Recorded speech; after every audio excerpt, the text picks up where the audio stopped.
اسی دن حضرت سلیمان علیہ السلام کو بادشاہت واپس ملی۔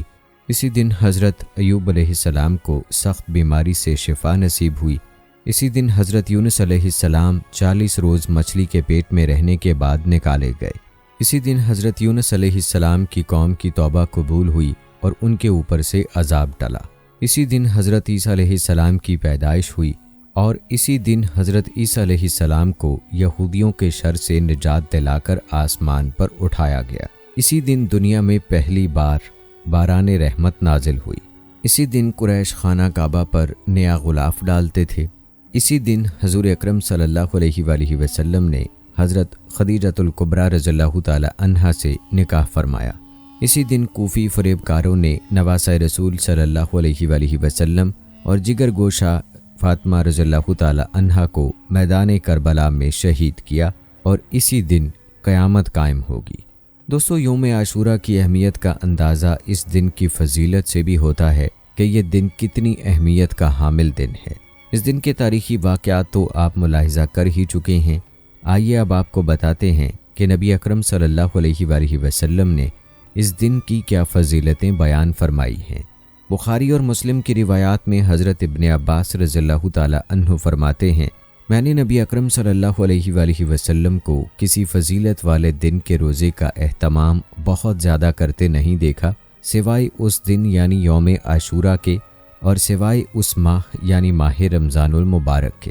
مطلب یہ کہ حضرت ابن عباس رضی اللہ تعالی عنہ نے آپ صلی اللہ علیہ وآلہ وسلم کے طرز عمل سے یہی سمجھا کہ نفل روزوں میں جس قدر اہتمام آپ یوم عاشوراء کے روزے کا کرتے تھے اتنا کسی دوسرے نفلی روزے کا نہیں کرتے تھے۔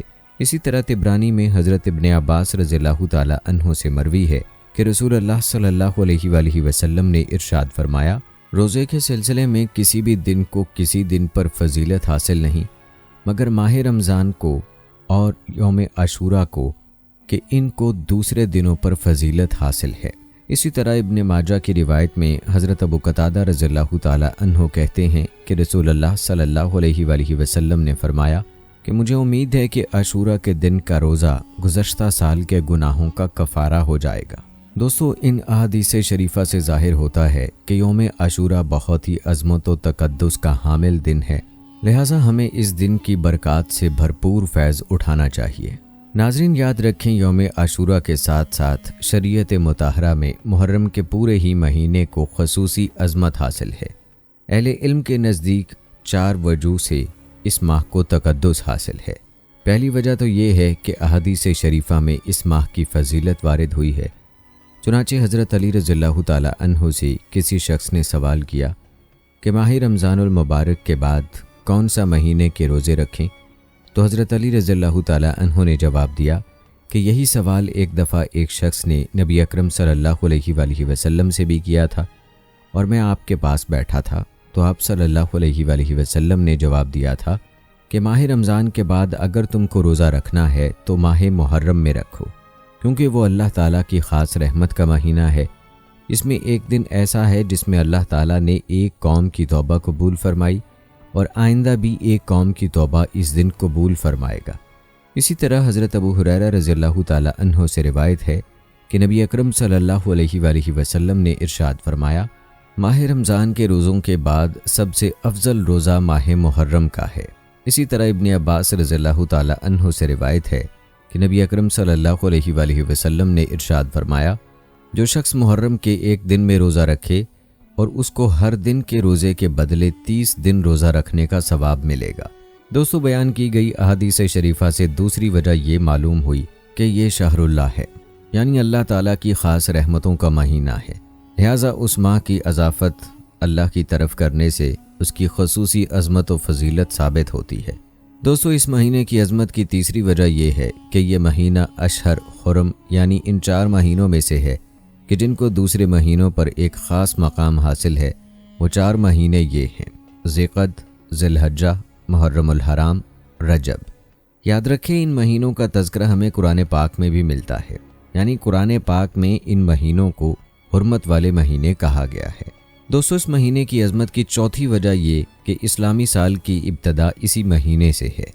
چنانچہ امام غزالی رحمۃ اللہ علیہ کہتے ہیں کہ ماہ محرم میں روزوں کی فضیلت کی وجہ یہ ہے کہ اس مہینے سے سال کا آغاز ہوتا ہے، اس لیے اسے نیکیوں سے معمور کرنا چاہیے اور اللہ سے یہ توقع رکھنی چاہیے کہ وہ ان روزوں کی برکت پورے سال رکھے گا۔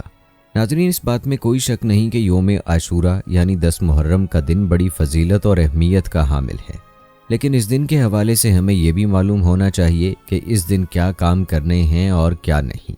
دوستو، ہم آپ کو یہ بھی بتائیں گے کہ اس دن سے کیا بدعات جڑی ہیں جن سے ہمیں بچنے کی ضرورت ہے، لیکن پہلے آپ کو یہ بتاتے ہیں کہ یوم عاشورہ میں کرنے کے کام کون کون سے ہیں۔ دوستو، یاد رکھیں، احادیث طیبہ سے یوم عاشورہ میں صرف 2 چیزیں ثابت ہیں۔ ایک روزہ، جیسا کہ سلسلے میں روایات آپ ملاحظہ کر چکے ہیں۔ البتہ یہ بات یاد رکھنی چاہیے کہ احادیث میں نبی اکرم صلی اللہ علیہ وآلہ وسلم نے کفار و مشرکین کی مشابہت اور یہود و نصارہ کی بود و باش اختیار کرنے سے منع فرمایا ہے۔ اس حکم کے تحت چونکہ تنہا یوم عاشورہ کا روزہ رکھنا یہودیوں کے ساتھ اشتراک اور تشابہ ہے، دوسری طرف اس کو چھوڑ دینا اس کی برکات سے محرومی کا سبب تھا، اس لیے اللہ تعالیٰ کے مقدس پیغمبر صلی اللہ علیہ وآلہ وسلم نے ہمیں یہ تعلیم دی کہ یوم عاشورہ کے ساتھ ایک دن کا روزہ اور ملا لو۔ بہتر تو یہ ہے کہ 9ویں اور 10ویں تاریخ کا روزہ رکھو، اور اگر کسی وجہ سے 9ویں کا روزہ نہ رکھ سکو تو پھر 10ویں کے ساتھ 11ویں کا روزہ رکھ لو، تاکہ یہود کی مخالفت ہو جائے اور ان کے ساتھ کسی بھی قسم کا تشابہ نہ رہے۔ جیسا کہ حضرت عبداللہ بن عباس رضی اللہ تعالیٰ عنہ سے مروی ہے کہ رسول اللہ صلی اللہ علیہ وآلہ وسلم نے یوم عاشورہ کا روزہ رکھا اور مسلمانوں کو بھی اس کا حکم دیا۔ تو بعض صحابہ نے عرض کیا کہ یا رسول اللہ صلی اللہ علیہ وآلہ وسلم، اس دن کو یہود و نصارہ بڑے دن کی حیثیت سے مناتے ہیں، تو کیا اس میں کوئی ایسی تبدیلی ہو سکتی ہے جس کے بعد یہ اشتراک اور تشابہ والی بات ختم ہو جائے؟ تو آپ صلی اللہ علیہ وآلہ وسلم نے ارشاد فرمایا، جب اگلا سال آئے گا تو ہم 9ویں کو بھی روزہ رکھیں گے۔ ابن عباس رضی اللہ تعالیٰ عنہ بیان فرماتے ہیں کہ اگلا سال آنے سے پہلے ہی رسول اللہ صلی اللہ علیہ وآلہ وسلم کا وصال ہو گیا۔ دوستو، اس حدیث کے پیش نظر بعض فقہا نے لکھا ہے کہ صرف یوم عاشورہ کا روزہ رکھنا مکروہ ہے، لیکن حضرت علامہ انور شاہ کاشمیری رحمۃ اللہ علیہ نے فرمایا کہ عاشورہ کے روزے کی 3 شکلیں ہیں، 9ویں، 10ویں اور 11ویں تینوں کا روزہ رکھا جائے، 9ویں اور 10ویں کا روزہ رکھا جائے، صرف 10ویں تاریخ کا روزہ رکھا جائے۔ ان میں پہلی شکل سب سے افضل ہے اور دوسری شکل کا درجہ اس سے کم ہے اور تیسری شکل کا درجہ سب سے کم ہے۔ تو حضرت شاہ صاحب نے فرمایا کہ تیسری شکل کا درجہ جو سب سے کم ہے اسی کو فقہا نے کراہت سے تعبیر کیا ہے، ورنہ جس روزے کو آپ نے رکھا ہو اور آئندہ 9ویں کا روزہ رکھنے کی صرف تمنا کی ہو اس کو کیسے مکروہ کہا جا سکتا ہے؟ دوستو، عاشورہ کے دن کا دوسرا کام اہل و عیال پر رزق میں فراخی کرنا ہے۔ شریعت اسلامیہ نے اس دن کے لیے دوسری تعلیم دی ہے کہ اس دن اپنے اہل و عیال پر کھانے پینے میں وسعت اور فراخی کرنا اچھا ہے، کیونکہ اس عمل کی برکت سے تمام سال اللہ تعالیٰ فراخی رزق کے دروازے کھول دیتا ہے۔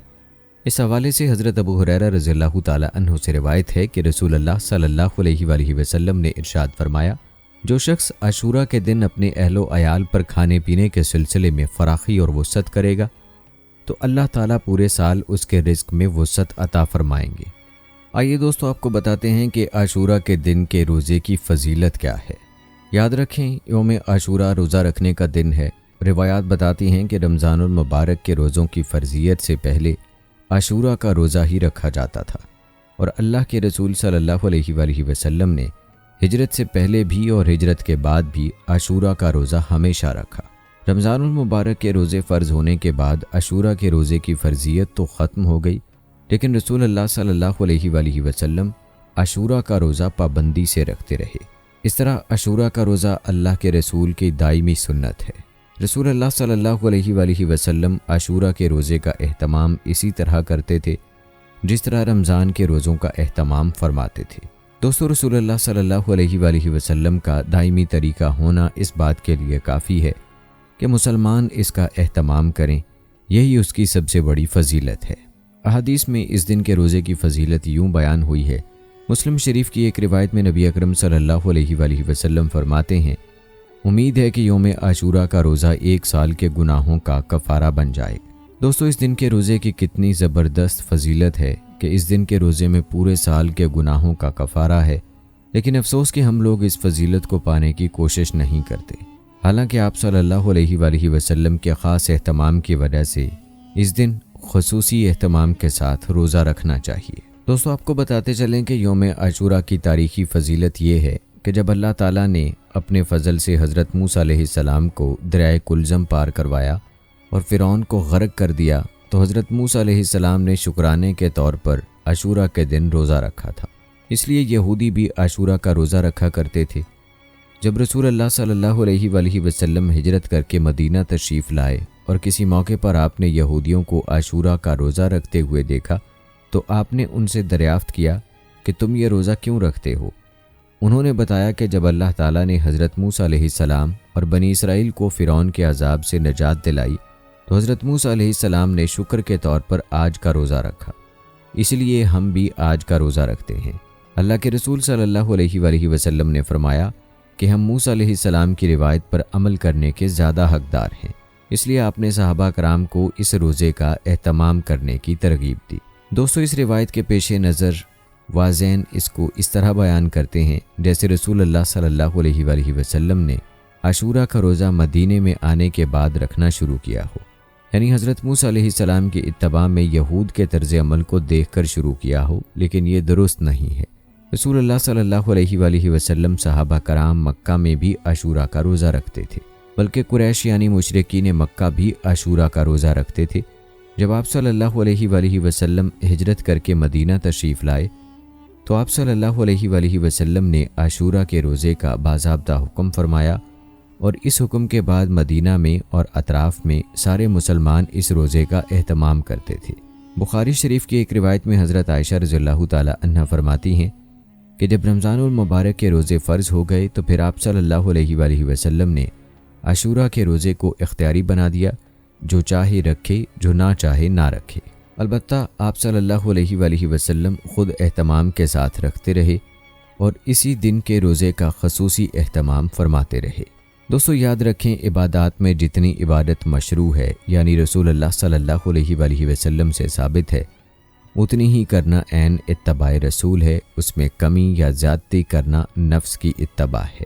اس لیے عاشوراء محرم کا تقاضا یہ ہے کہ جس طرح رسول اللہ صلی اللہ علیہ وآلہ وسلم نے اس دن روزہ رکھا، ہم بھی روزہ رکھیں اور یہ امید کریں کہ اس کے ذریعے ہمارے گناہ معاف ہوں گے، اور اس طرح ہم اس تاریخی روایت سے بھی وابستہ ہو جائیں گے جو حضرت موسیٰ علیہ السلام سے آج تک چلی آ رہی ہے، یعنی اسی دن بنی اسرائیل کو فرعون کے مظالم سے نجات ملی۔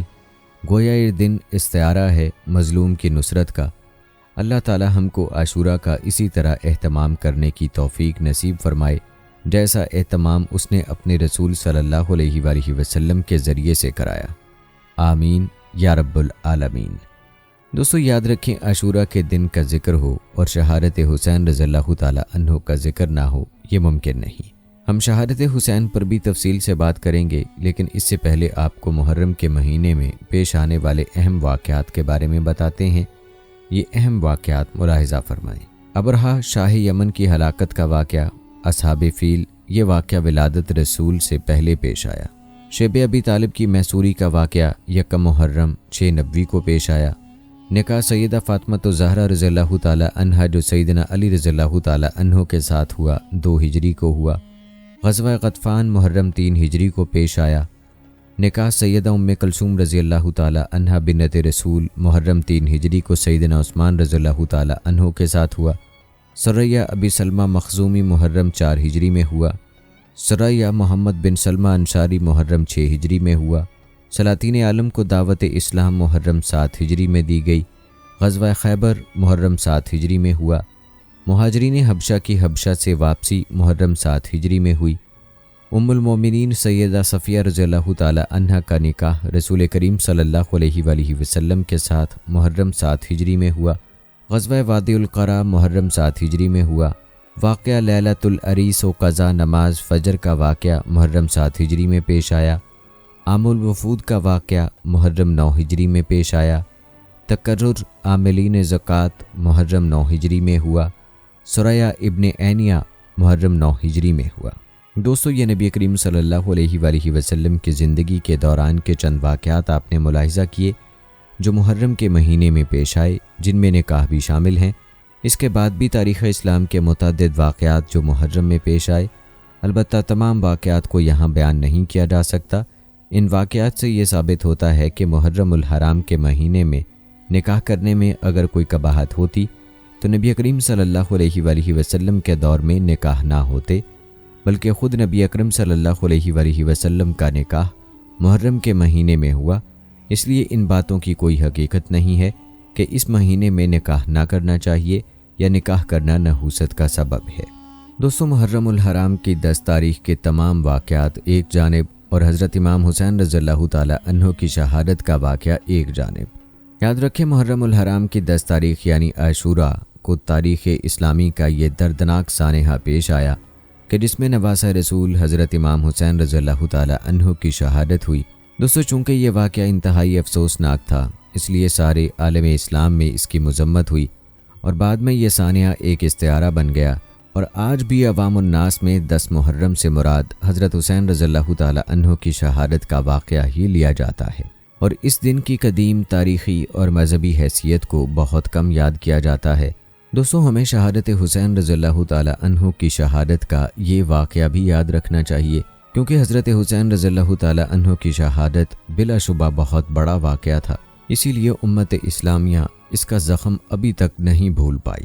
آئیے آپ کو شہادت حسین کا یہ دردناک واقعہ بھی سناتے ہیں، جو کہ 10 محرم الحرام کا ایک اہم سانحہ ہے۔ ہم آپ کو حضرت امام حسین رضی اللہ تعالی عنہ کی روانگی سے لے کر شہادت تک کا پورا واقعہ سنائیں گے، لہٰذا ویڈیو کو آپ سکپ نہ کیجیے گا۔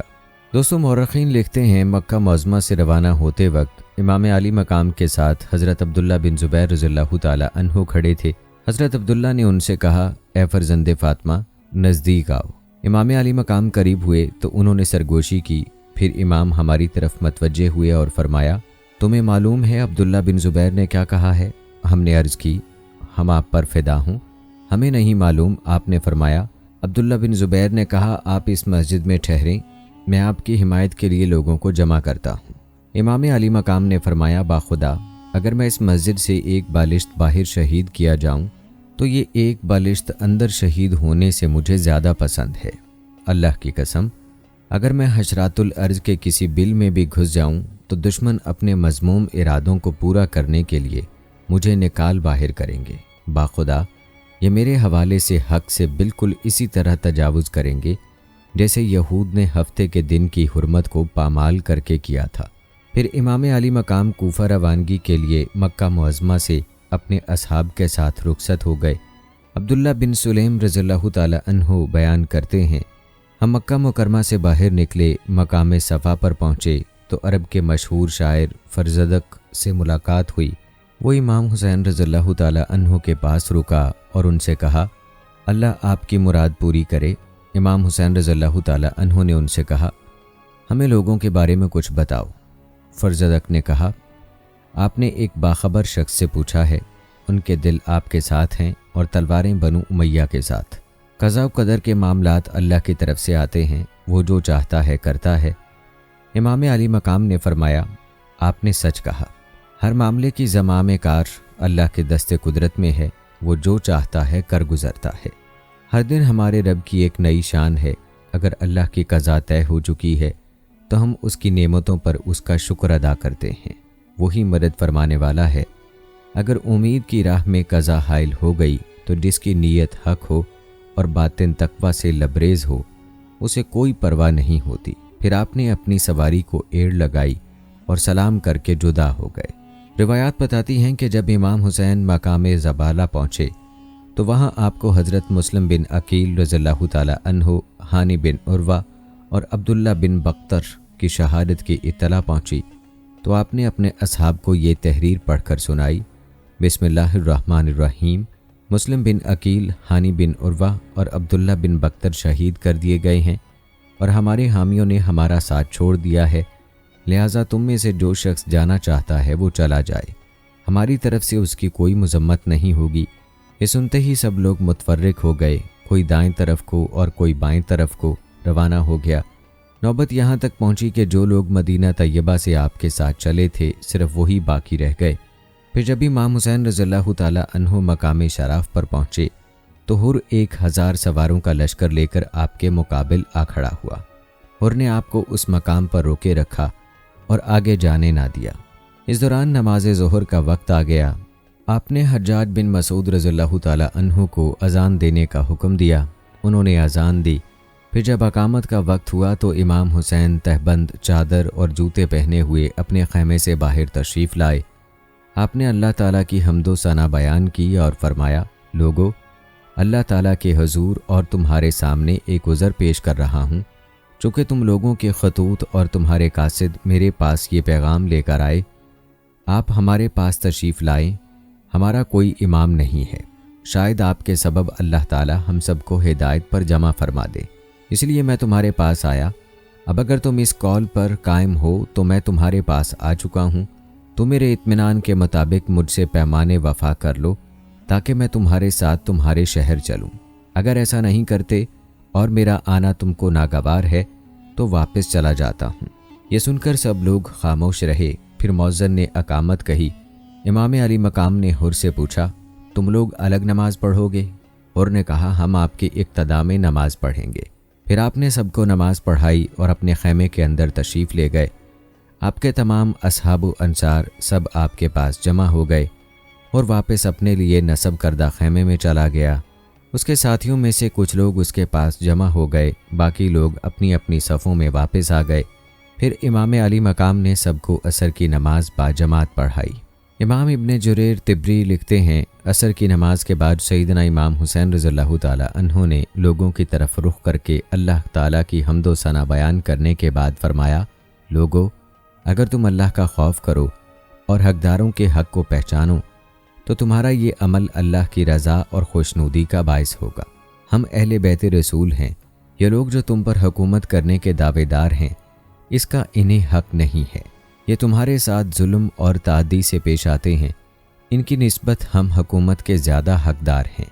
اگر تم ہمیں پسند نہیں کرتے اور ہمارے حق سے واقف نہیں ہو اور تم نے اپنے خطوط میں اور قاصدوں کی زبانی مجھے پیغامات بھیجے ہیں، اب اگر تمہاری رائے ان کی بابت تبدیل ہو گئی ہے تو میں واپس چلا جاتا ہوں۔ یہ سن کر حر بن یزید نے کہا، خدا کی قسم، جن خطوط کا آپ رضی اللہ تعالیٰ عنہ ذکر کر رہے ہیں ان کا مجھے کوئی علم نہیں ہے۔ تو امام حسین رضی اللہ تعالیٰ عنہ نے عقبہ بن سمان سے کہا، وہ دونوں تھیلے لے کر آؤ جن میں ان لوگوں کے خطوط ہیں۔ عقبہ وہ دونوں تھیلے نکال لائے، دونوں میں خطوط بھرے ہوئے تھے۔ سب کے سامنے ان خطوط کو بکھیر دیا۔ حر نے کہا، جن لوگوں نے آپ کو خطوط لکھے تھے ہم ان میں سے نہیں ہیں۔ ہم کو حکم ملا ہے کہ ہم جہاں آپ کو پائیں ابن زیاد کے پاس لے چلیں اور اس کے بغیر آپ کو نہ چھوڑیں۔ امام حسین رضی اللہ تعالیٰ عنہ نے اس سے فرمایا، اس مقصد کو حاصل کرنے کی نسبت تمہارے لیے مر جانا زیادہ آسان ہے۔ پھر آپ رضی اللہ تعالیٰ عنہ نے اپنے اصحاب کو سوار ہونے کا حکم دیا۔ سب سوار ہو گئے اور انتظار کرنے لگے، حتیٰ کہ ان کی مستورات بھی سوار ہو گئیں۔ آپ رضی اللہ تعالیٰ عنہ نے اپنے اصحاب سے کہا، ہم سب کو واپس لے چلو۔ پس جب وہ واپس جانے لگے تو حر کے لشکر والے مقابل آ گئے۔ اس پر امام حسین رضی اللہ تعالیٰ عنہ نے کہا، تیری ماں تجھ پر روئے تو کیا چاہتا ہے؟ حر نے کہا، اللہ کی قسم، اگر اہل عرب میں سے کسی اور نے ایسا کلمہ میرے بارے میں کہا ہوتا تو چاہے وہ کوئی بھی ہوتا میں بھی اس کی ماں کا ذکر اسی طرح کرتا، مگر خدا کی قسم میری مجال نہیں کہ میں حد درجہ تعظیم کے بغیر آپ کی ماں کا ذکر کروں۔ امام حسین رضی اللہ تعالیٰ عنہ نے کہا، تم کیا چاہتے ہو؟ اس نے کہا، میں آپ کو عبید اللہ بن زیاد کے پاس لے جانا چاہتا ہوں۔ امام حسین رضی اللہ تعالیٰ عنہ نے کہا، اللہ کی قسم ایسا نہیں ہو سکتا، میں تیری پیروی نہیں کروں گا۔ دوستو، اس کے بعد حضرت امام حسین رضی اللہ تعالیٰ عنہ نے اگلا جو خطبہ فرمایا اس کے بارے میں عقبہ بن ابی العزار بیان کرتے ہیں کہ امام حسین رضی اللہ تعالیٰ عنہ نے اپنے اور حر بن یزید کے اصحاب کو مقام بیضہ میں خطبہ دیا۔ اللہ تعالیٰ کی حمد و ثنا کے بعد فرمایا، لوگو، رسول اللہ صلی اللہ علیہ وآلہ وسلم کا ارشاد ہے، جو شخص ایسے بادشاہ کو دیکھے جو ظالم ہو اور اللہ تعالیٰ کی حرام کردہ چیزوں کو حلال سمجھتا ہو، اللہ کے عہد کو توڑتا ہو، رسول اللہ صلی اللہ علیہ وآلہ وسلم کی سنتوں کی خلاف ورزی کرتا ہو، بندگان خدا کے ساتھ ظلم و سرکشی کے ساتھ پیش آتا ہو، اور پھر عملی یا زبانی طور پر شخص ایسے حاکم پر اعتراض نہ کرے تو اللہ تعالیٰ اس شخص کو بھی اس حاکم کے اعمال میں شریک فرمائے گا۔ آگاہ ہو جاؤ، ان حاکموں نے شیطان کی اطاعت اختیار کی ہے اور خدا کی اطاعت کو ترک کر دیا ہے، فساد کو ظاہر اور حدود شرع کو معطل کر دیا ہے، مال غنیمت کو غصب، حرام کو حلال اور حلال کو حرام کر رکھا ہے۔ ان پر اعتراض کرنے کا سب سے زیادہ حق مجھے ہے۔ تمہارے خطوط میرے پاس آئے، تمہارے قاصد میرے پاس تمہاری طرف سے بیعت کرنے کے لیے آئے کہ تم میرا ساتھ نہ چھوڑو گے، مجھے دشمنوں کے حوالے نہیں کرو گے۔ اگر تم اپنی بیعت کو پورا کرتے ہو تو بہرہ مند رہو گے۔ میں حسین ہوں، علی و فاطمہ بنت رسول رضی اللہ تعالی عنہا کا فرزند ہوں۔ میری جان تمہاری جانوں کے ساتھ اور میرے اہل و عیال تمہارے اہل و عیال کے ساتھ ہیں۔ میں تمہارا پیشوا ہوں۔ اگر تم نے ایسا نہ کیا اور عہد و پیمان کو توڑا اور میری بیعت کو اپنی گردن سے اتار پھینکا، میری جان کی قسم یہ بات تمہارے لیے کوئی نئی بات نہیں۔ یہی سلوک تم نے میرے ماں باپ، میرے بھائی اور میرے چچا زاد مسلم بن عقیل کے ساتھ کیا ہے۔ میں نے تم پر پھر بھروسہ کر کے دھوکہ کھایا، اور جس نے بدعہدی کی اس کا وبال اسی پر آئے گا، اور عنقریب اللہ تعالیٰ مجھے تم سے بے نیاز کر دے گا۔ اس خطبے کے بعد اگلا خطبہ آپ رضی اللہ تعالیٰ عنہ نے مقام ذی حسم پر دیا۔ آپ رضی اللہ تعالیٰ عنہ نے خطبہ دیتے ہوئے اللہ تعالیٰ کی حمد و ثنا بیان کی اور پھر فرمایا، تم لوگ دیکھ رہے ہو کیا حال ہو رہا ہے، دنیا بدل چکی ہے، پہچانی نہیں جاتی، نیکیاں روح گرداں ہو گئیں، اب صرف برتن کا دھون باقی رہ گیا ہے، اور بدترین اور ناگوار زندگی۔ کیا تم دیکھتے نہیں ہو کہ حق پر عمل نہیں ہوتا، باطل سے پرہیز نہیں کیا جاتا؟ مومن کو اب چاہیے کہ حق پر رہ کر خدا سے ملاقات کرے۔ میں دیکھتا ہوں کہ مر جانا شہادت ہے، اور ظالموں کے ساتھ زندگی بسر کرنا ناگوار امر ہے۔ دوستو، اس کے بعد حضرت امام حسین رضی اللہ تعالی عنہ نے جو آخری خطبہ یوم عاشور کے دن فرمایا، اس خطبے کے بارے میں امام ابن کثیر رحمۃ اللہ علیہ یوں لکھتے ہیں، امام حسین رضی اللہ تعالی عنہ اپنے گھوڑے پر سوار ہو گئے، قرآن مجید کو اٹھایا اور اپنے سامنے رکھا، پھر قوم کی طرف رخ کیا۔ اس وقت آپ ہاتھ اٹھائے ہوئے یہ دعا مانگ رہے تھے، اے اللہ، ہر مصیبت میں تیری ہی ذات پر میرا بھروسہ ہے، اور ہر مشکل میں تو ہی میری امید ہے۔ پھر آپ رضی اللہ تعالی عنہ کے شہزادے علی بن حسین رضی اللہ تعالی عنہ ایک گھوڑے پر سوار ہوئے۔ وہ کمزور اور بیمار تھے۔ امام حسین رضی اللہ تعالی عنہ نے بلند آواز میں فرمایا، لوگو، میں تمہیں ایک نصیحت کرتا ہوں، توجہ سے سنو۔ سب لوگ خاموش ہو گئے۔ امام علی مقام نے اللہ تعالیٰ کی حمد و ثنا کے بعد فرمایا، لوگو، اگر تم مجھ سے نصیحت قبول کرتے ہو اور میرے ساتھ انصاف کرتے ہو تو یہ تمہارے لیے سعادت کی بات ہوگی، اور تم پر میرا کوئی زور نہیں ہے، اور اگر تم میری نصیحت قبول نہیں کرتے تو تم اپنے خود ساختہ آقاؤں کے ساتھ مل کر سازش کو پختہ کر لو، پھر تمہیں اپنے فیصلے میں کوئی تذبذب باقی نہ رہے۔ پھر سورہ یونس کی آیت نمبر 71 تلاوت فرمائی، جن کا ترجمہ ہے، پھر تم جو کچھ میرے خلاف کر سکتے ہو وہ کر گزرو اور مجھے مہلت نہ دو۔ اور اسی طرح سورہ الاعراف کی آیت نمبر 196 تلاوت فرمائی، جس کا ترجمہ ہے، بے شک میرا پروردگار اللہ ہے جس نے یہ کتاب نازل کی ہے اور وہ نیک لوگوں کی مدد کرتا ہے۔ جب آپ رضی اللہ تعالی عنہ کی بہنوں اور بیٹیوں نے یہ سنا تو وہ بلند آواز سے رونے لگیں۔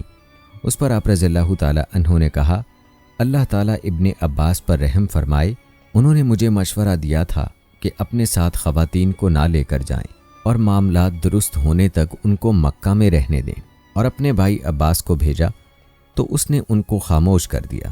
پھر آپ رضی اللہ تعالی عنہ نے لوگوں کو اپنی ذاتی فضیلت، نسب کی عظمت، مرتبے کی بلندی اور بزرگی بیان فرمائی۔ آپ رضی اللہ تعالی عنہ نے فرمایا، اپنے ضمیر کو ٹٹولو اور اپنا محاسبہ کرو، کیا تمہارے لیے مجھ جیسے شخص کا قتل جائز ہے؟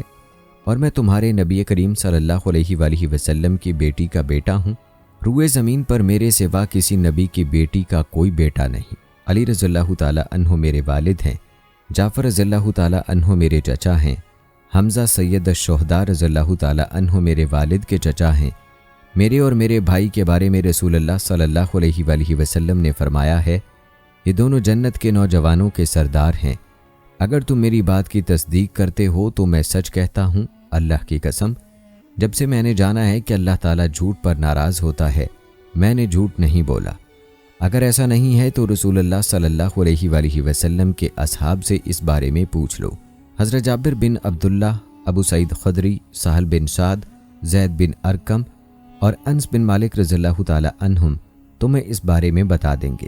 تم پر افسوس ہے کہ تم اللہ سے نہیں ڈرتے، کیا یہ میرا خون بہانے سے تمہارے لیے رکاوٹ نہیں ہے؟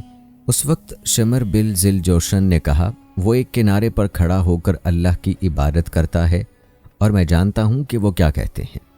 تو حبیب بن مطر نے اس کو جواب دیا، خدا کی قسم میں شمر، تم 70 کناروں پر کھڑے ہو کر اللہ کی عبادت کرتے ہو، اللہ کی قسم جو وہ کہہ رہے ہیں ہم جانتے ہیں، اور بے شک تیرے دل پر مہر لگ چکی ہے۔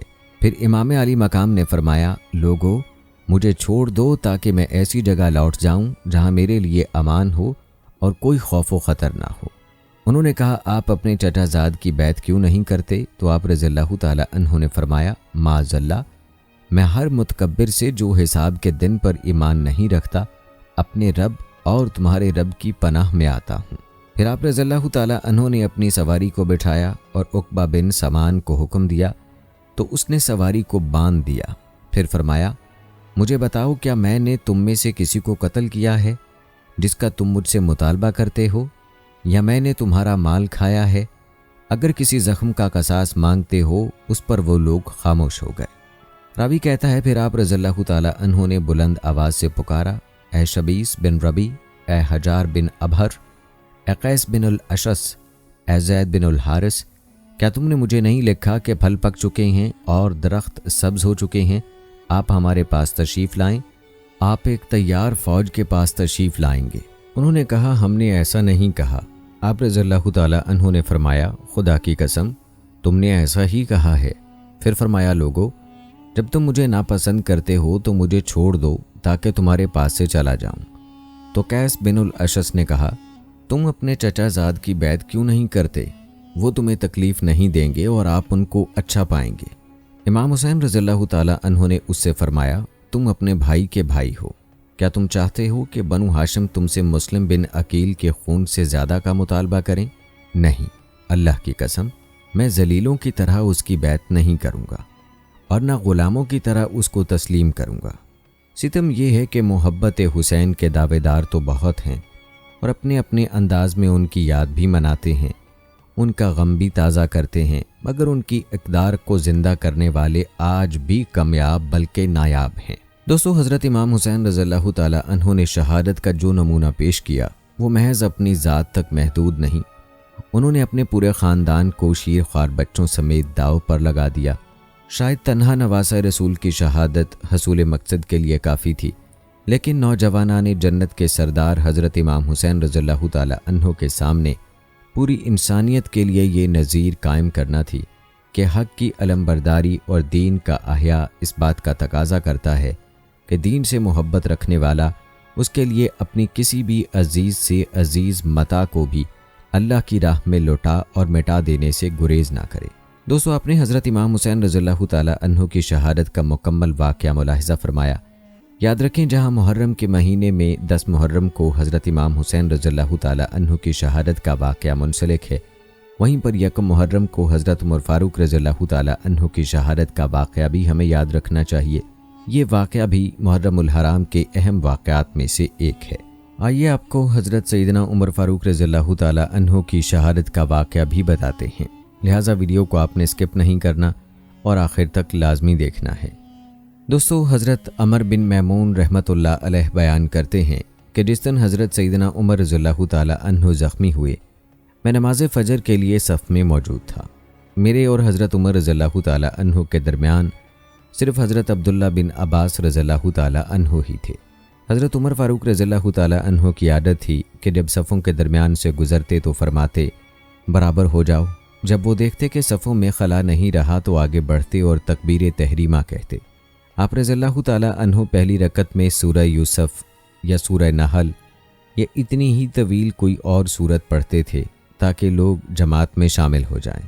اس دن ابھی آپ نے تکبیر تحریمہ ہی کہی تھی، میں نے آپ کی آواز سنی۔ مجوسی غلام ابو لولو فیروز مجوسی 2 دھاری خنجر سے آپ رضی اللہ تعالی عنہ پر حملہ آور ہوا۔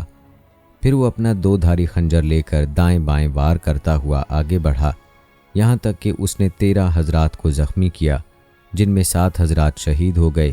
ایک صحابی نے اس ملعون پر کپڑا ڈال کر جب اسے جکڑ لیا تو اس ملعون ابو لولو فیروز مجوسی نے خودکشی کر کے اپنے آپ کو بھی جہنم واصل کر دیا۔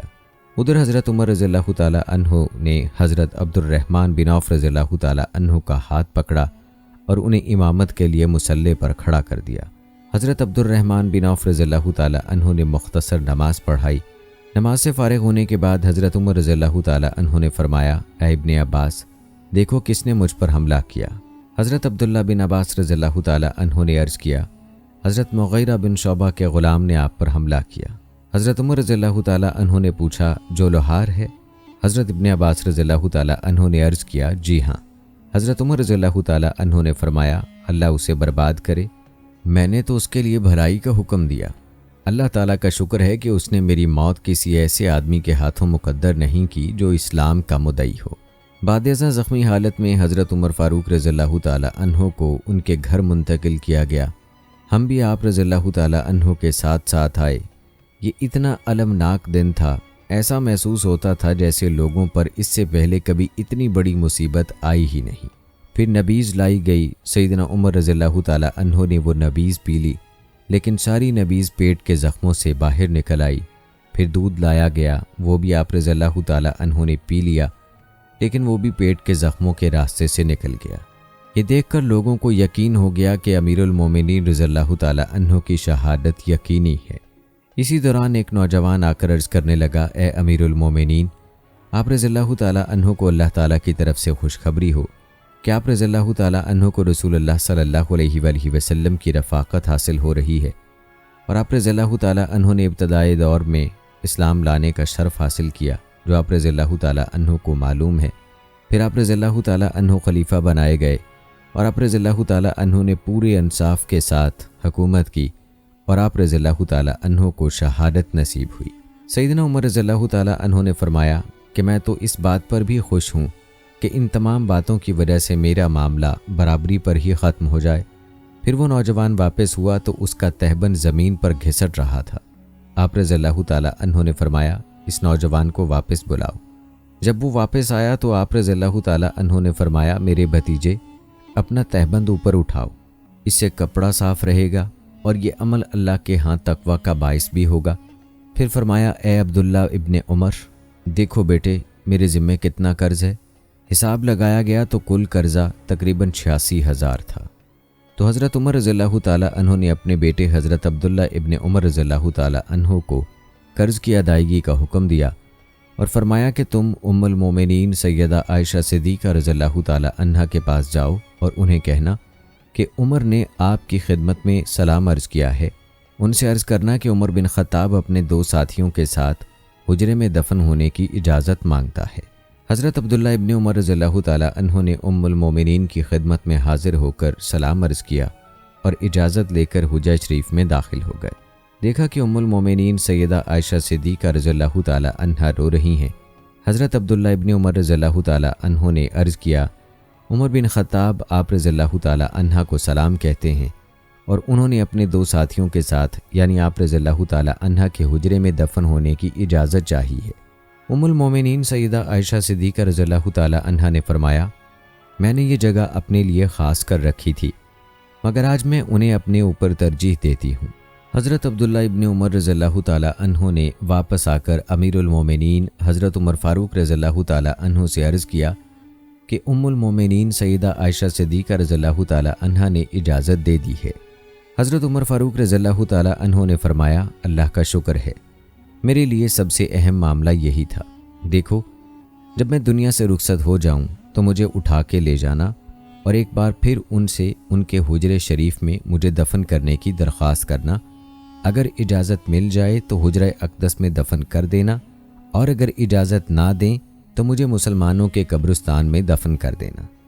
بخاری شریف میں روایت ہے کہ امیر المومنین حضرت عمر فاروق رضی اللہ تعالیٰ عنہ کی رحلت کے بعد حضرت ابن عمر رضی اللہ تعالیٰ عنہ نے ام المومنین سیدہ عائشہ صدیقہ رضی اللہ تعالیٰ عنہ سے دوسری بار اجازت لے کر امیر المومنین حضرت عمر رضی اللہ تعالیٰ عنہ کو روضہ اقدس صلی اللہ علیہ وآلہ وسلم میں ان کے دونوں ساتھیوں یعنی حضور نبی اکرم صلی اللہ علیہ وآلہ وسلم اور حضرت ابو بکر صدیق رضی اللہ تعالی عنہ کے ساتھ دفن کر دیا۔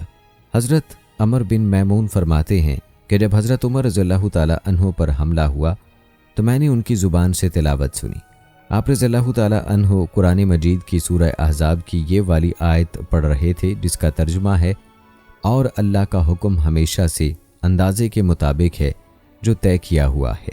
مشہور تاریخی روایات سے یہی بات ثابت ہے کہ 23 ہجری 26 یا 27 ذی الحجہ کو نماز فجر میں سیدنا فاروق اعظم رضی اللہ تعالی عنہ پر ابو لولو فیروز مجوسی ملعون نے حملہ کیا، اور 3 دن کے بعد یکم محرم الحرام کو امیر المومنین سیدنا فاروق اعظم رضی اللہ تعالی عنہ نے جام شہادت نوش فرمایا۔ صحیح قول کے مطابق بوقت شہادت ان کی عمر مبارک 63 سال تھی۔ آپ رضی اللہ تعالی عنہ کی مدت خلافت 10 سال 6 ماہ 3 دن پر محیط ہے۔ حضرت امیر معاویہ رضی اللہ تعالی عنہ نے فرمایا، رسول اللہ صلی اللہ علیہ وآلہ وسلم نے رحلت فرمائی تو ان کی عمر مبارک 63 سال تھی۔ حضرت ابو بکر صدیق رضی اللہ تعالی عنہ نے رحلت فرمائی تو ان کی عمر مبارک 63 سال تھی، اور حضرت عمر فاروق رضی اللہ تعالی عنہ شہید ہوئے تو ان کی عمر مبارک 63 سال تھی۔ حضرت عبداللہ ابن عمر رضی اللہ تعالی عنہ فرماتے ہیں کہ حضرت صہیب بن سنان رومی رضی اللہ تعالی عنہ نے آپ رضی اللہ تعالی عنہ کی نماز جنازہ مسجد نبوی صلی اللہ علیہ وآلہ وسلم میں پڑھائی۔ علامہ ابن جوزی لکھتے ہیں کہ حضرت جابر رضی اللہ تعالی عنہ فرماتے ہیں کہ حضرت عمر فاروق رضی اللہ تعالی عنہ کی قبر میں 4 افراد حضرت عثمان رضی اللہ تعالی عنہ، حضرت سعید بن زید رضی اللہ تعالی عنہ، حضرت صہیب رضی اللہ تعالی عنہ اور حضرت عبداللہ ابن عمر رضی اللہ تعالی عنہ اترے، اور یوں امیر المومنین حضرت عمر فاروق رضی اللہ تعالی عنہ کی تدفین حجرہ نبویہ شریف صلی اللہ علیہ وآلہ وسلم میں ہوئی رضی اللہ تعالی عنہ۔ دوستو، یہ تھی ہماری آج کی ویڈیو۔ کمنٹ سیکشن میں اپنی رائے کا اظہار ضرور کریں اور بتائیں کہ آپ اگلی ویڈیو کون سے اسلامک ٹاپک پر دیکھنا چاہتے ہیں۔ آپ کی قیمتی رائے ہمارے لیے بہت اہمیت رکھتی ہے۔ جانے سے پہلے ویڈیو کو شیئر ضرور کیجیے گا۔ ہم امید کرتے ہیں کہ آپ کو ہماری آج کی یہ ویڈیو ضرور پسند آئی ہوگی۔ اگر آپ کو ہماری آج کی یہ ویڈیو پسند آئی ہے تو اس کو لائک کریں، شیئر کریں، اور اگر آپ نے ابھی تک ہمارا چینل سبسکرائب نہیں کیا ہے تو ابھی سبسکرائب کر لیں، ساتھ میں بیل نوٹیفیکیشن کو بھی ضرور آن کر لیں تاکہ لیٹسٹ اپلوڈ ہونے والی ویڈیوز کا نوٹیفیکیشن آپ کو بر وقت ملتا رہے۔ مجھے اگلی ویڈیو تک اجازت دیں۔ فی امان اللہ۔